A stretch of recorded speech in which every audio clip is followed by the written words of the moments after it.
ரஞ்சித் இயக்கத்தில் ரஜினி நடித்துள்ள கபாலி படத்தில் நடிகர் ரித்விகா முக்கியமான வில்லி கதாபாத்திரத்தில் நடித்திருப்பதாக தகவல்கள் தெரிவிக்கின்றன.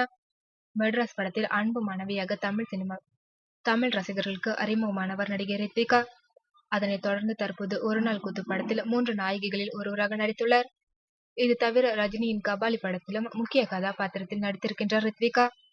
ஆனால் அவரது புகைப்படத்தை கூட போஸ்டர்களில் வெளியிடாமல் அவரது கதாபாத்திரத்தை பரம ரகசியமாக காத்து வருகிறது படக்குழு. மலேசியாவில் நடக்கும் கதையில் வருகின்றாராம் ரித்விகா. படத்தில் அவரது கதாபாத்திரத்தின் பெயர் மீனா. பயங்கர சென்சிட்டிவ் பெண்ணாக நடித்திருக்கிறாராம். அது மட்டுமின்றி படத்தில் ரஜினிக்கு பிறகு மிக முக்கியமான கதாபாத்திரத்தில் நடித்திருப்பவர் ரித்விகா தான் என கூறப்படுகிறது. இதனால் தான் அவரது புகைப்படங்களை வெளியிடாமல் வைத்துள்ளனர். ரஜினியும் ரித்விகாவும் சேர்ந்து வரும் காட்சிகளை படமாக்கும் போது ரித்விகாவின் நடிப்பை பார்த்து ரஜினியை அசந்து விட்டாராம். ஒரு முறை ரித்விகா வசனம் பேசி முடித்து கட் சொன்னவுடன் ரஜினி நீண்ட நேரம் கைத்தட்டி பாராட்டியுள்ளார். அந்த அளவிற்கு அவருடைய பாத்திரம் உருவாக்கப்பட்டுள்ளதாம். நிச்சயமாக கபாலி படம் பார்க்கும் அனைவரையும் ரித்விகா கதாபாத்திரம் ஆச்சரியப்படுத்தும் என்கின்றனர் படக்குழுவினர்.